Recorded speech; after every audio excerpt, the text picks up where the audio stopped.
রাস্তার হাল বেহাল, রাস্তা সংস্কার হচ্ছে না কেন? এবার সংস্কারের দাবিতে বালতি নিয়ে এলাকাবাসীর বিক্ষোভ হুগলির আরামবাগের সালেপুর 1 নম্বর অঞ্চলের বেতালপাড়া এলাকায়। এলাকাবাসীর দাবি রাস্তাটি 2 থেকে 3 বছর আগে ভেঙে গেছে, গার্ডওয়াল করে কোনোভাবেই নির্মাণ করা হচ্ছে না। বিগত 2 বছর ধরে গ্রাম পঞ্চায়েতের প্রধান সহ অন্যান্যদের জানানো হচ্ছে, কিন্তু রাস্তা সংস্কার হচ্ছে না। তাই বাধ্য হয়ে আজ তারা বিক্ষোভ দেখালেন। তারা বলছেন ছেলেমেয়েরা ওই রাস্তার পাশ দিয়ে যাতায়াত করে, সেখানে রয়েছে জলাশয়, যে কোনো মুহূর্তে দুর্ঘটনা ঘটতে পারে। এর দায়ভার কে নেবে? এই বিষয়ে আর কি জানা যাচ্ছে, বিস্তারিত রইল আপনাদের জন্য। দেখতে থাকুন নিউজ বাংলাদেশা। আমাদের সমস্যা বলতে যে রাস্তাটির উপরে আমরা এখন দাঁড়িয়ে আছি, এটা হচ্ছে সালেপুর বেতালপাড়ার বেতালপুকুরে আদিবাসী পাড়া। এই রাস্তাটি বিগত 2 থেকে 3 বছর আগে থেকে ভেঙে গেছে। রাস্তাটিকে কোনোভাবে রিপেয়ার করা হচ্ছে না, বা নতুন করে রাস্তার যে কংক্রিটের রাস্তা 12 ফুট চওড়া করে দেশকালের উপরে গার্ডওয়াল করে রাস্তাটিকে নির্মাণ করা, সেটা কোনোভাবেই হচ্ছে না। আমরা বিগত 2 থেকে 3 বছর আগে থেকেই পঞ্চায়েত দপ্তরে আমাদের সালেপুর 1 নম্বর পঞ্চায়েতের যে প্রধান বা আমাদের মেম্বার বা উপপ্রধান প্রত্যেককে বলেছি, প্রত্যেককে জানিয়েছি, প্রত্যেকে এসেছে, রাস্তাটি সরেজমিনে তদন্ত করেছেন এবং প্রত্যেকেই রাস্তাটি সম্বন্ধে অবগত আছেন, কিন্তু কোনোভাবেই রাস্তাটিকে রিপেয়ার করছে না, গুরুত্ব দিচ্ছে না। বলতে গেলেই ওনাদের একটাই বক্তব্য, পঞ্চায়েতের কোনো অর্থ নেই, পঞ্চায়েতে কোনো টাকা নেই। যদি পঞ্চায়েতে কোনো অর্থ না থাকে, যদি কোনো পঞ্চায়েতের টাকা না থাকে, পঞ্চায়েতে তাহলে তালা মেরে দেওয়া হোক, পঞ্চায়েত বন্ধ করে দেওয়া হোক। এ তো পঞ্চায়েতে কেউ তো পকেট থেকে দেবে না, আমিও দেবো না, প্রধানও দেবে না, মেম্বারও দেবে না, উপপ্রধানও দেবে না। একটা সামান্য রাস্তা রিপেয়ারের জন্য যদি অর্থ বরাদ্দ না হয়, এটা একটা আদিবাসী অধ্যুষিত এলাকা, একটা এসটি এলাকা, তপশিলি উপজাতির এলাকা। তাহলে তপশিলি উপজাতির উন্নয়নের জন্য গভর্নমেন্ট, সরকার, মাটির মানুষ, মাননীয় মমতা ব্যানার্জি মহোদয়া, উনি এত কিছু করছেন, তাহলে এদের এসটি তপশিলি উপজাতির জন্য তাহলে কেন সামান্য জিনিসটুকু হবে না? এবং শুধু রাস্তা নয়, এই যে রাস্তাটির পাশে একটি মিনি বসানো আছে, সাবমার্সেল বসানো আছে পঞ্চায়েত থেকে, সেই সাবমার্সেলটিতে পুরো গর্ত হয়ে যাচ্ছে, কিন্তু কোনোভাবে এটাকে বাঁধিয়ে পর্যন্ত দেয়নি এবং কোনো জলের ট্রাঙ্ক বসিয়ে দেয়নি, জল নিকাশির ব্যবস্থা করেনি। এই যে খড়ের গাদা আছে, গাদার নিচ দিয়ে জল যাচ্ছে, খড়গুলো পচে যাচ্ছে। এবং যে মোটরটি বসানো হয়েছে, যেখান থেকে মোটরটি চালানো হয়, যে সুইচ বোর্ডটা আছে, সেখান থেকে আপনার সুইচ বোর্ডটা চালাতে গিয়ে বিভিন্ন বাচ্চা কাচ্চা চালাচ্ছে, কোনো প্রোটেকশন নেই, যে কোনো মুহূর্তে শর্ট খেয়ে যেতে পারে।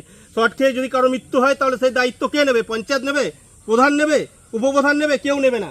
আর আমাদের যে রাস্তাটি ভগ্নপ্রায় হয়ে আছে, প্রচুর ছেলে মেয়ে স্কুলে যায়, টিউশন যায়, তারা যদি খালের জলে পড়ে যায়, কারো যদি শরীর সমাধি ঘটে, তাহলে তার দায়িত্ব কে নেবে? কেউ নেবে না। তাহলে পঞ্চায়েত কেন এই রাস্তাটির সম্বন্ধে গুরুত্ব দিচ্ছে না, যাতে করে নতুন করে পঞ্চায়েত এবং সরকার বাহাদুর গুরুত্ব দেয়?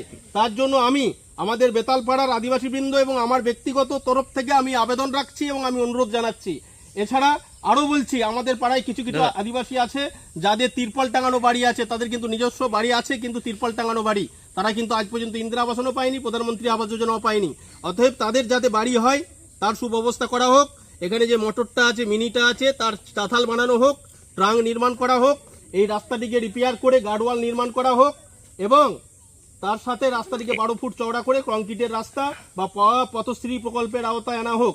তার জন্য আমি অনুরোধ জানাচ্ছি। এটা কত মিটার রাস্তা? রাস্তাটি হবে মোটামুটি আপনার 500 ফুট হবে। কি নাম আপনার? আমার নাম উজ্জ্বল বেতাল, আমার বাড়ি সালেপুর বেতালপুকুর। এই বেতালপুকুরের এই রাস্তার জন্য বিশাল সমস্যা। এই ছেলে মেয়ে স্কুল যেতে যাতায়াত করতে বিশাল সমস্যা। একবারে এখানে 2 দিন না জল হতে হতে এমন বন্যা ডুবে যাচ্ছে, একবারে আমরা জল আনতে আর করতে, রাস্তা যাতায়াত করতে বিশাল সমস্যা হচ্ছে। কিন্তু একবারে কোথাও বেরোতে পারছি না, আমরা এই ঘর থেকে বেরোতে গেলেই তো রাস্তা পার করতে হবে, তাহলে এমন সমস্যা, মানে বিশাল ব্যাপার।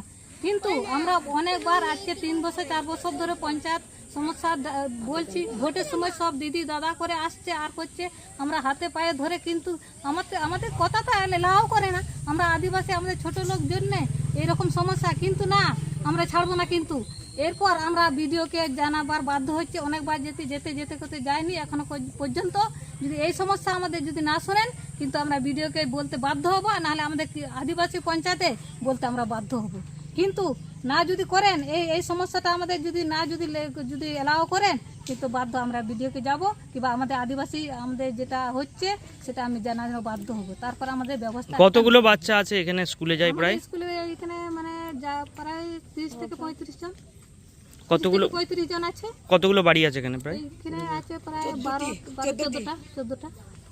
14টা বাড়ি আছে।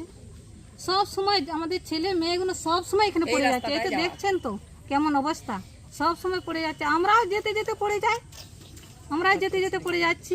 কিন্তু এটা অবশ্যই তোমরা করবে, না হলে কিন্তু খুব কি খারাপই হবে।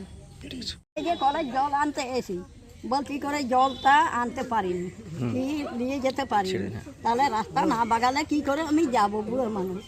এটা কি চাইছেন, কি হ্যাঁ, কি চাইছেন? কি আর চাইবো, যাদের রাস্তাটা বাগিয়ে দে, তাহলে একটু ভালো করে যাব আসবো, বুড়ো মানুষ লাঠি না ধরলে তো আসতে পারছি না। এরা তো উজ্জ্বল তো জানে আমার মন। কি নাম আপনার? ডুমিন মুর্মু।